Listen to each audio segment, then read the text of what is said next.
Hello everyone, welcome to online classes.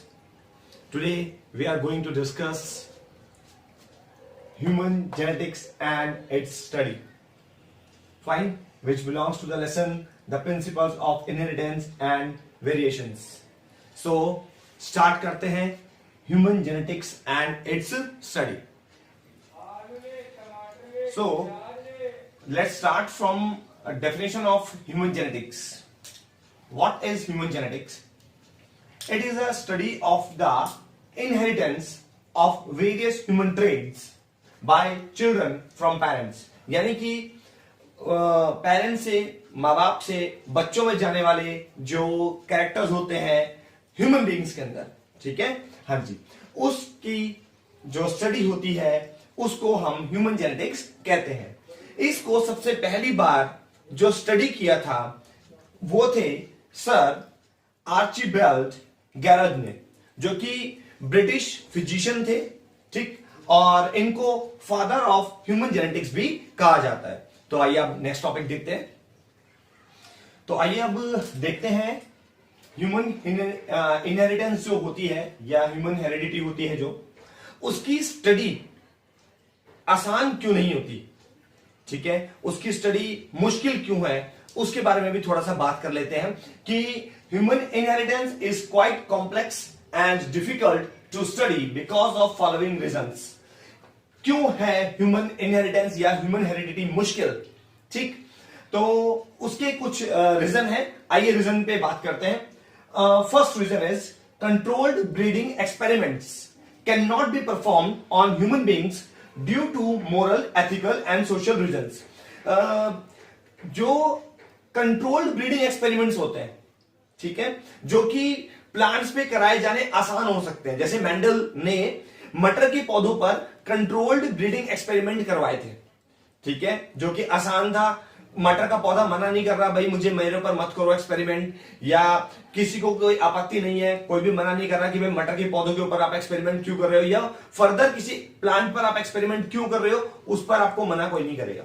यहां तक कि एनिमल्स पर भी अगर आप करते हैं, चलिए कोई बात नहीं, उस पर भी आप एक बार वो कर सकते हैं, ठीक है. बट ह्यूमन बीइंग्स पर इस तरीके के एक्सपेरिमेंट नैतिक रूप से और सामाजिक रूप से सही नहीं होते, ठीक है, वो समाज उसको अलाउ नहीं करता, ठीक है. तो एक तो ये रीजन बन जाता है कि जो ह्यूमन इनहेरिटेंस है उसकी स्टडी इसलिए मुश्किल बनती है, ठीक है. फर्स्ट रीजन समझ में आ गया होगा आपको.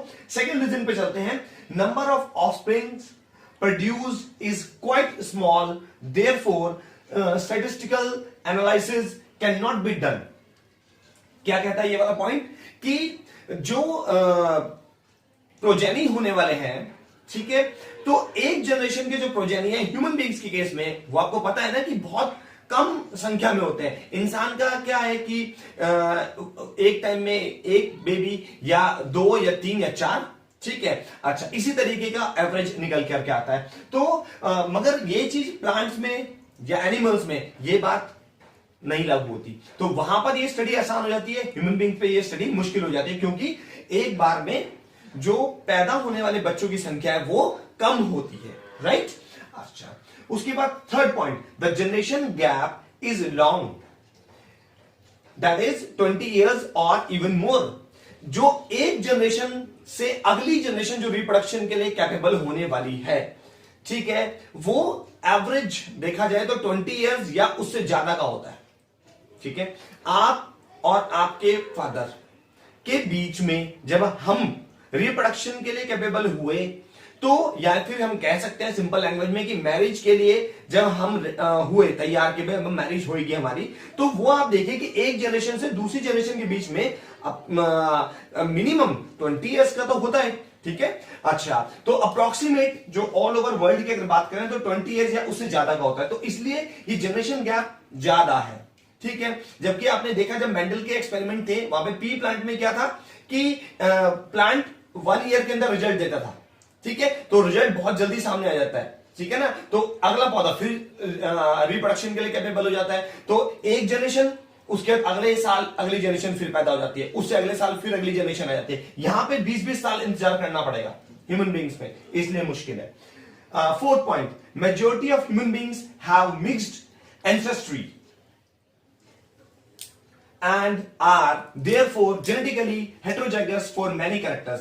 जो ह्यूमन बींग्स हैं उनके जो पूर्वज है, एंसेस्ट्री मींस पूर्वज, जो हमारे ठीक है पहले के होते पास्ट के, वो क्या है, मिक्स एंसेस्ट्री है, ठीक है, मिक्स्ड पूर्वजों के जीन्स आ रखे हैं। तो जिसकी वजह से जो आज के जमाने में ह्यूमन बींग्स हैं, हम लोग जो हमारी जो जनरेशन अभी प्रेजेंट में हम देखते हैं, वो क्या है, जेनेटिकली हेट्रोजाइगस है, ठीक है। बहुत सारे कैरेक्टर्स कैसे आ गए, जो हेट्रोजाइगस आ गए कैरेक्टर्स, ठीक है, यानी कि मिक्स्ड, ठीक है, गैमेट से मिलकर के बने हुए हैं, तो डिफरेंट, तो उसमें जो आपके जो जीन्स हैं वो कैसे हेट्रोजाइगस है, ठीक है। अच्छा, उसके बाद चलते हैं नेक्स्ट पॉइंट पर। A person can observe only 3 to 4 human generation is his life span.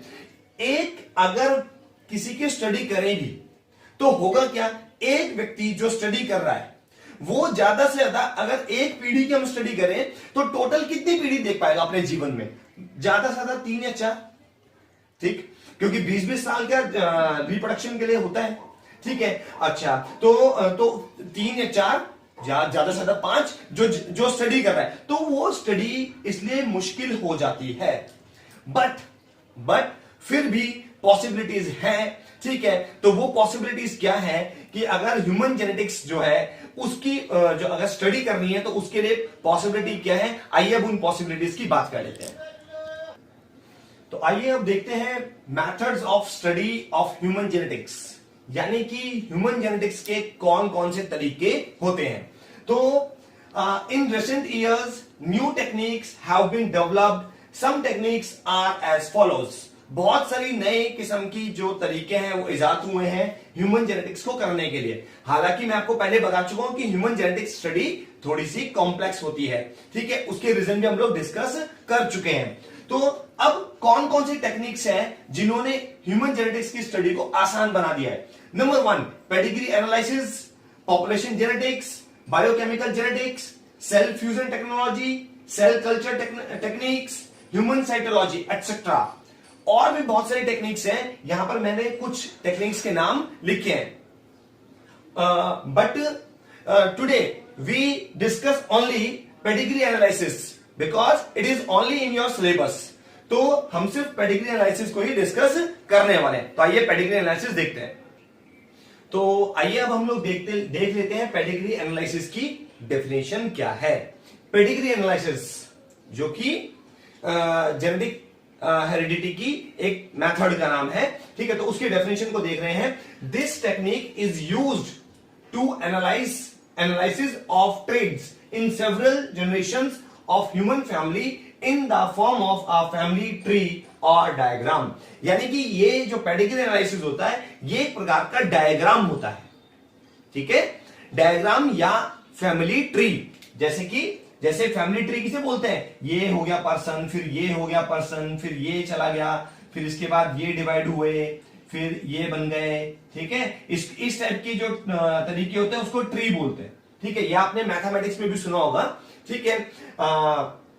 तो ये एक प्रकार का पेडिग्री एनालिसिस एक प्रकार का ट्री है या डायग्राम है, जो कि काम आता है पता लगाने में ट्रेड्स, ठीक, यानी कि कैरेक्टर्स को एक जनरेशन के दूसरे जनरेशन में, यानी कि एक परिवार की कई जनरेशंस में ट्रांसफर होने वाले कैरेक्टर्स को पता लगाने का ट्री है ये, राइट। अच्छा, उसके बाद it provides a strong tool which is utilized to trace the inheritance of a specific trait abnormality. यानी कि ये एक प्रकार का एक विशेष साधन होता है जो कि इस्तेमाल में आ जाता है जनरेशन टू जनरेशन ट्रांसफर होने वाले कुछ खास किस्म के कैरेक्टर्स या खास किस्म के एबनॉर्मलिटीज, ठीक है। इसके बारे में भी आपको पेडिग्री एनालिसिस बता देता है। तो पेडिग्री एनालिसिस आई होप आपको समझ में आ गया होगा डेफिनेशन। अच्छा, अब पेडिग्री एनालिसिस कैसे करते हैं या उसको जो आप यहां पे मैंने तो बना के बताया ना कि वो डायग्राम कैसे बनाएंगे, तो उस डायग्राम को बनाने के लिए जो इस्तेमाल होने वाले हैं, ठीक है, यूज में आने वाले सिंबल्स, अब उनकी बात कर लेते हैं। Here you can see some symbols used in pedigree analysis. Fine. तो सिंबल्स आपके सामने दिए हुए हैं, देखिए जैसे ये स्क्वायर है तो ये सिंबल डिनोट करता है मेल के लिए, सर्कल फीमेल के लिए। दिस इज रोम्बस शेप और डायमंड शेप, सेक्स अनस्पेसिफाइड, यानी कि जिस भी इंडिविजुअल का सेक्स पता ना हो तो उसके लिए ये वाली शेप का, रोम्बस शेप का यूज करते हैं। और ये जो शेप्स हैं, अगर स्क्वायर के अंदर कलर कर दें या सर्कल के अंदर कलर कर दें या रोम्बस के अंदर कलर कर देते हैं तो इससे पता चलता है कि अफेक्टेड इंडिविजुअल है, ठीक है। अच्छा, उसके बाद चलते हैं, स्क्वायर को आपने एक सिंगल लाइन से जुड़ा हुआ है सर्कल के साथ, तो उसे कहते हैं मेटिंग, यानी कि मेल और फीमेल में मेटिंग हो गई है, या फिर आप कह सकते हो मैरिज, ठीक। अच्छा, और उसके बाद है, अगर स्क्वायर और सर्कल के बीच में डबल लाइन है, इसका मतलब हुआ कि मीटिंग बिटवीन रिलेटिव्स, तो यानी कि क्लोज रिलेशंस में। तो आप आम भाषा में समझ लें कि अगर फादर का कोई फैमिली की तरफ से कोई है तो उधर दूसरी तरफ, ठीक है, उसी के आप कह सकते हो कि बुआ के बच्चे, मौसी के बच्चों के साथ, ठीक है, मीटिंग, तो उसमें आप हिंट ले सकते हैं, ठीक। अच्छा, उसके बाद है ये वाला जो कंप्लीट डायग्राम, ये पूरा कंप्लीट डायग्राम है, ये है parents above and children below. ये कंप्लीट सिंबल है, ठीक है। इसमें ऊपर की तरफ आप स्क्वायर और एक सर्कल, यानी कि पेरेंट्स है, ये ऊपर वाला सिंबल पेरेंट्स को डिनोट कर रहा है, पेरेंट्स के साथ लिंक्ड है उनके बच्चे, ऑफस्प्रिंग्स, ये ऑफस्प्रिंग्स हो गए आपका। तो और जो यहाँ रोमन नंबर लिखते हैं, ये जनरेशन को डिनोट करता है। Roman number 1 it means first generation, Roman number 2 it means second generation. अब अगर इसके बाद आगे फर्दर हो तो थर्ड या फर्दर 4, ठीक है, इसी तरीके जनरेशन को डिनोट करेंगे, ये जो साइड में रोमन नंबर्स होंगे, ठीक है। तो आप समझ गए ना कि ऊपर जो है पेरेंट्स है और जो नीचे की तरफ आ रहे हैं वो चिल्ड्रन है, चिल्ड्रन हो गए। अच्छा, चलिए आगे चलते हैं। उसके बाद ये जो कंप्लीट ये दोनों जो है, ये दोनों आ जाते हैं मोनोजाइगोटिक ट्विंस के लिए। ट्विंस के लिए क्या करना पड़ेगा, अगर मान लो गर्ल ट्विन है तो आपको सर्कल सर्कल और इस तरीके से उन दोनों को जोड़ना पड़ेगा, और अगर बॉय ट्विंस हैं तो आपको स्क्वायर स्क्वायर्स को आपस में जोड़ना पड़ेगा, ठीक है। तो ये मोनोजाइगोटिक ट्विंस या फिर आइडेंटिकल ट्विंस को डिनोट करते हैं, ये वाला गर्ल्स के लिए और ये वाला बॉयज के लिए। आप देख रहे हैं ना, ये मेल के लिए और ये फीमेल के लिए, तो इस तरीके से थोड़ा सा हिंट दे देता हूं। मोनोजाइगोटिक ट्विंस, जो ट्विंस या वो जो जुड़वा बच्चे एक जाइगोट के डिवाइड होने पर बनते हैं, उनको मोनोजाइगोटिक ट्विंस कहते हैं, यानी एक ही जाइगोट होगा और वो अपने आप को डिवाइड कर लेगा। इस केस में एक स्पर्म, ठीक है, जो एग को, ठीक है, फर्टिलाइज करता है, और फिर जब जाइगोट बनता है तो वो जाइगोट अपने आप को डिवाइड करता है, तो ऐसे केस में मोनोजाइगोटिक ट्विंस बनते हैं। उसके बाद आगे चलते हैं, ये वाले जो सिंबल्स हैं, ये वाले सिंबल्स डाइजाइगोटिक ट्विंस के हैं या नॉन आइडेंटिकल ट्विंस के हैं। जो डाइजाइगोटिक ट्विंस होते हैं, ये मैं आपको थोड़ा बता देता हूं कैसे होते हैं। तो जो डाइजाइगोटिक ट्विंस होते हैं, अगर फीमेल के पास, ठीक है, ओवेरी में अगर 2 एग एक साथ रिलीज होते हैं तो उनको ऑब्वियसली 2 अलग अलग स्पर्म्स फर्टिलाइज करेंगे, तो 2 एग अलग अलग और 2 स्पर्म्स अलग अलग फर्टिलाइज कर रहे हैं उनको, ठीक है, तो उस केस में भी ट्विंस बन जाएंगे। तो अब ऐसे केस में या तो दोनों लड़कियां बन सकती हैं, तो दोनों डाइजाइगोटिक गर्ल्स हैं, देखिए ट्विंस हैं बट गर्ल्स हैं, या दोनों बॉयज बन सकते हैं, तो डाइजाइगोटिक ट्विंस बॉयज के केस में, या फिर दोनों के दोनों बॉय और गर्ल भी बन सकते हैं, तो डाइजाइगोटिक गर्ल और बॉय। तो ये तीनों डाइजाइगोटिक ट्विंस या नॉन आइडेंटिकल ट्विंस के लिए सिंबल है। अभी और फर्दर सिंबल्स को देखते हैं, तो आगे और सिंबल्स देख लेते हैं। देखिए, बॉक्स अगर उसको काटा हुआ है, सर्कल को अगर काटा हुआ है, तो इट मींस इंडिविजुअल की डेथ हो गई है, ठीक, ये सिंबल डेथ को डिनोट कर रहा है। अच्छा, आप देखिए इस तरीके का सिंबल है तो अबॉर्टेड, ठीक, इट मींस जो बच्चा हुआ तो सही मगर मरा हुआ पैदा हुआ, ठीक है, तो इसका मतलब ये हुआ। आप देखिए ये जो सिंबल है इसका मतलब है नॉन हेटेरोजाइगस, ठीक है, इसमें इसका मतलब पता चल गया है कि जो भी इंडिविजुअल है, ठीक है, उसके अंदर कौन से वाले जीन्स हैं, हेटेरोजाइगस जीन्स या होमोजाइगस जीन्स, ठीक है, तो ये चीज अगर पता चल गया है तो उसके लिए ये सिंबल यूज करते हैं। उसके बाद है सर्कल, और उसके बाद सर्कल के अंदर डॉट। ठीक है, तो ये जो होगा carrier of x linked recessive trait, it means ये किसी भी डिजीज के लिए, ठीक, उसका कैरियर है। खुद तो उस बीमारी से ग्रसित नहीं है, मगर आने वाले समय के लिए वो बीमारी को जरूर दिखाएगा। ये कैरियर का सिंबल है। इट मींस वो बीमारी को लेके जा रहा है। खास तौर पे मैं आपको बता दूं, जैसे हीमोफीलिया के केस में ऐसा होता है। ठीक है, हीमोफीलिया के केस में जो मदर होती हैं वो खुद इन्फेक्टेड नहीं हो सकती, मगर जो उनका बॉय होने वाला है, जो बॉय बेबी होने वाला है, वो जरूर उसके अंदर वो डिजीज दिखेगी। हाँ, मदर के अंदर उस बीमारी के जीन्स हैं मगर डिजीज नहीं है। ठीक है, तो वो कैरियर हुई उस बीमारी की। ठीक है, अच्छा, तो ये सिंबल यूज होगा। चलिए ये देखिए आगे सिंबल क्या है। अगर सर्कल और लिंक बना करके और डेट लिखी हुई है तो इसका मतलब क्या हुआ कि ये है date of death of a person. ठीक है, अब ये फीमेल की तरफ है तो फीमेल की तरफ डेथ, और अगर मेल की तरफ लिखते हैं तो मेल की डेथ। फाइन। उसके बाद देखिए ए सिम्टोमेटिक। ठीक है, ये सिंबल आप यूज करेंगे।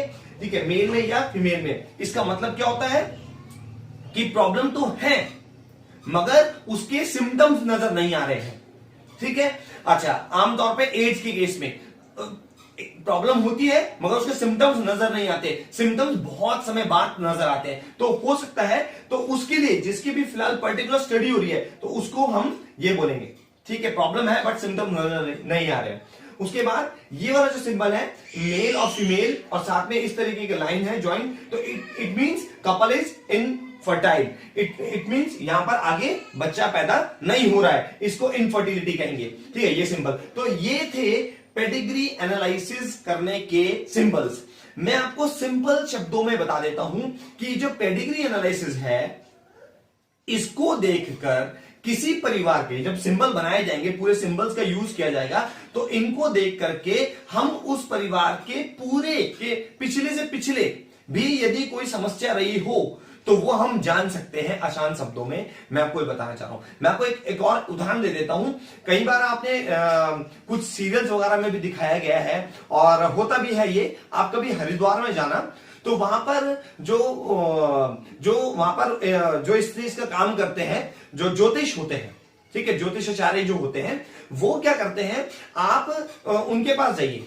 ठीक है, तो जो आप जैसे अगर आप उनके पास जाते हैं, उनके पास बहुत सारे लोग जो उनके पास कई वर्षों से जा रहे हैं, मतलब पीढ़ियां दर पीढ़ियां जा रही हैं, तो यदि उनकी बहुत बाद वाली पीढ़ी भी अगर वहां जाती है, ठीक है, और तो उनके पास जाकर के आपको अपना नाम और गोत्र वगैरह बताना होता है, तो वो आपको उस खानदान का पूरा रिकॉर्ड निकाल करके बता देते हैं कि आप इस गोत्र के और इस खानदान के और इस वर्ष से आप जुड़े हुए हैं। ठीक है, तो सेम बिल्कुल पेडिग्री एनालिसिस भी वो ही बताता है, मगर किसी ट्रेड को लेकर के, किसी कैरेक्टर को लेकर के।